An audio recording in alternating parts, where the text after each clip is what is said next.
పిల్లలు కావాలనే మీ కలను నెరవేర్చుకోండి. సంప్రదించండి హెగ్డే ఫెర్టిలిటీ, హైదరాబాద్, తెలంగాణ. అనకాపల్లి జిల్లా చోడవరం కోర్టు సంచలనమైన తీర్పును వెల్లడించింది.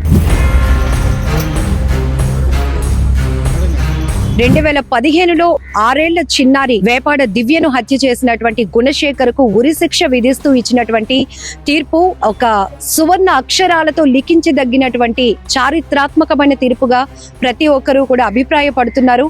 ఈ విషయంలో జిల్లా జడ్జి గారికి కూడా స్పెషల్ థ్యాంక్స్ చెప్తున్నారు ప్రతి ఒక్కరు కూడా. అసలు ఏం జరిగిందంటే, దేవరాపల్లికి చెందినటువంటి వేపాడ ధనలక్ష్మి మురుగన్ దంపతులకు 6 ఏళ్ల పసికందు దివ్య స్థానికంగా ఉన్నటువంటి ఉషోదయ స్కూల్లో చదువుతోంది. అయితే వీళ్ళు దేవరాపల్లిలోనే ఒక హోటల్ కూడా రన్ చేస్తున్నారు.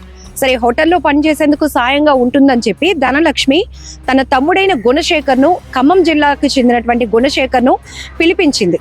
అయితే కొన్ని రోజుల పాటు హోటల్ నిర్వహణ బాగానే కొనసాగిన తర్వాత కుటుంబ కలహాల నేపథ్యంలో ఈ గుణశేఖర్ 6 ఏళ్ల పసికందు దివ్యను అత్యంత పాశవికంగా కిరాతకంగా చంపేశాడు. ఈ విషయం 2015 డిసెంబర్ 24వ తేదీన తన తల్లి కూతురు కనిపించలేదంటూ దేవరాపల్లి పోలీస్ స్టేషన్ లో కంప్లైంట్ ఇవ్వటంతో మిస్సింగ్ కేసు ఫైల్ చేశారు. అప్పుడు ఏసీపీ వెంకట్రావు గారు ఈ కేసును క్షుణ్ణంగా దర్యాప్తు చేసిన తర్వాత ఎవరైతే ఈ తల్లి తన కూతురు కనిపించలేదు అని కంప్లైంట్ ఇచ్చారో ఆ తల్లి యొక్క తమ్ముడు గుణశేఖరే ఈ పాపను అత్యంత పాశవికంగా బీర్ బాటిల్ సీసా పగలగొట్టినటువంటి బీర్ బాటిల్ సీసా గాజు పెంకుతో ఈ చిన్నారి గొంతు కోసి చంపేశాడని విషయం తేలింది. ఈ కేసు అప్పట్లో చాలా సంచలనమైంది. ఇప్పుడు 2025 ఏప్రిల్ 1వ తేదీన 9వ జిల్లా అదనపు సెషన్స్ జడ్జ్ రత్నకుమార్ గారు ఇచ్చినటువంటి ఈ తీర్పు ఒక సంచలనం అని చెప్పొచ్చు, చారిత్రాత్మకమైనదిగా కూడా చెప్పొచ్చు.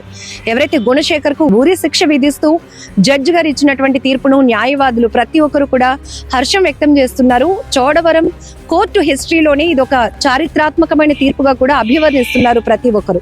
ఇక్కడ చెప్పొచ్చు, గుణశేఖర్ 2015 డిసెంబర్ 23వ తేదీన ఈ పాప లోకల్ గా చదువుతున్నటువంటి ఉషోదయ స్కూల్ కు వెళ్లి దివ్యని తీసుకెళ్లి 20 రూపాయలు ఆ పాప చేతిలో పెట్టి, చిన్న ఇక్కడ గారెలు కొనుక్కో, మనం ఇంటికి వెళ్ళిపోదామని ఆ పాపను నమ్మించాడు.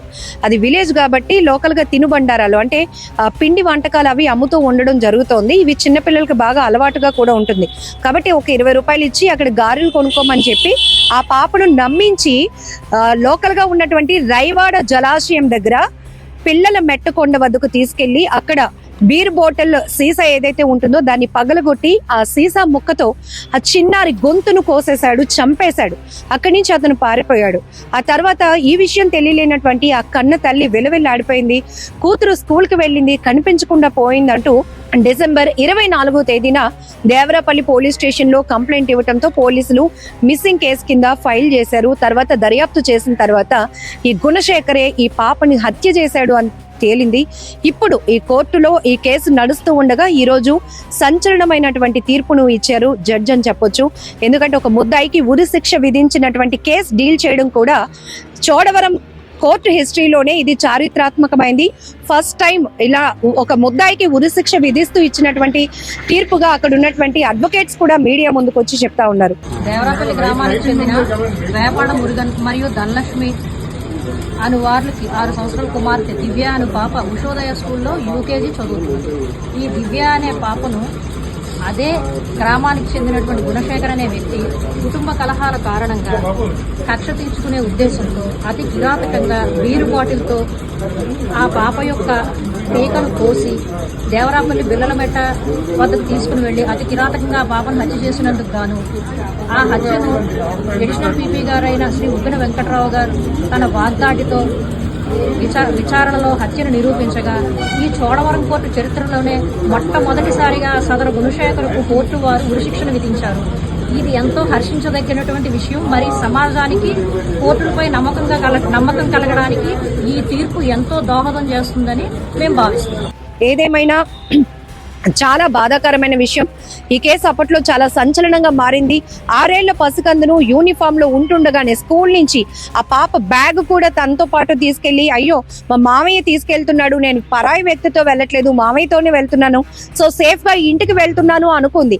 అందులోనూ 20 రూపాయలు ఇచ్చి అక్కడ తినుబండారాలు గారెలు కొనుక్కోమన్నాడు, ఎంతో ప్రేమ చూపిస్తున్నాడు నా పైన నా మామయ్య అనుకుంది. కానీ ఇలా కాసేపట్లోనే అదే కర్కశమైనటువంటి హృదయం మృగంగా ఉన్నటువంటి ఒక వ్యక్తి చేతిలో తన ప్రాణాలు పోతాయని ఆ పసికందు కూడా ఊహించలేకపోయింది, ఆ తల్లి కూడా ఊహించలేకపోయింది.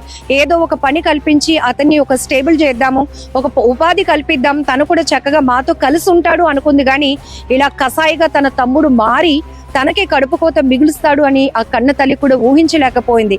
ఎంతో గుండెలు అవిసేలా రోధించింది ఆ తల్లి ధనలక్ష్మి. అలాగే అతను తండ్రి ఎవరైతే ఉన్నారో మురుగన్ కూడా, ఎందుకంటే ఒక్కగానొక కూతురు 6 ఏళ్ల పసికందు ఎంతో బాగా చదివించాలనుకున్నారు. అలాంటిది స్కూల్ నుంచి అటు నుంచి అటే తీసుకెళ్లి నరక లోకంలోనికి తీసుకెళ్తున్నట్టు తీసుకెళ్లి ఆ పాపను అత్యంత పాశవికంగా చంపేసి పొట్టను పెట్టుకున్నాడు ఆ మృగాడు. అలాంటి వ్యక్తికి ఈరోజు 9వ జిల్లా అదనపు సెషన్స్ జడ్జి ఎవరైతే రత్నకుమార్ గారు ఉన్నారో ఇచ్చినటువంటి తీర్పు చాలా చాలా ప్రశంసనీయమైనది. ఇంకా చెప్పాలంటే ప్రతి ఒక్కరూ అభినందించదగ్గ విషయం అంటున్నారు. న్యాయస్థానాల పట్ల మరొకసారి ఒక మంచి గౌరవం ఇంకా ఏర్పడింది. ఖచ్చితంగా న్యాయం జరుగుతుంది అని ఒక భరోసా బాధితుల్లో కల్పించడానికి కూడా ఈ కేసులో వచ్చినటువంటి సంచలనమైన తీర్పు కూడా ఒక ఉదాహరణగా చెప్పొచ్చు. ఏదేమైనా ఇక్కడ ఆ కుటుంబానికి జరిగినటువంటి నష్టాన్ని ఎవరు తీర్చలేరు, పోడ్చలేరు. కానీ ఇక్కడ ఆ పాప హత్య కేసులో ఆ ముద్దాయికి ఉరి శిక్ష విధిస్తూ కోర్టు ఇచ్చినటువంటి తీర్పు ద్వారా కాస్త ఉపశమనం లభించిందని చెప్పొచ్చు. ఈరోజు గ్రామస్తులంతా కూడా హర్షం వ్యక్తం చేస్తున్నారు. చోడవరం కోర్టు ఇచ్చినటువంటి ఈ తీర్పు విషయంలో ప్రతి ఒక్కరూ సంతోషాన్ని వ్యక్తం చేస్తున్నారు. ఒక వ్యక్తిని ఇంకా వాడికి లైఫ్ లేకుండా చేయడం అనేది కరెక్ట్ అయిన శిక్ష కాబట్టి ఉరి శిక్ష విధిస్తూ జడ్జి గారు ఇచ్చినటువంటి తీర్పును కూడా ప్రతి ఒక్కరూ 2 చేతులు జోడించి హర్షం వ్యక్తం చేస్తున్న సందర్భం కూడా ఉంది. ఈరోజు సోషల్ మీడియాలో ఈ తీర్పుకు సంబంధించినటువంటి వార్త కూడా సంచలనంగా వైరల్ అవుతుందని కూడా చెప్పొచ్చు. కెమెరా పర్సన్ శేఖర్తో లక్ష్మి, ఐ డ్రీమ్, వైజాగ్.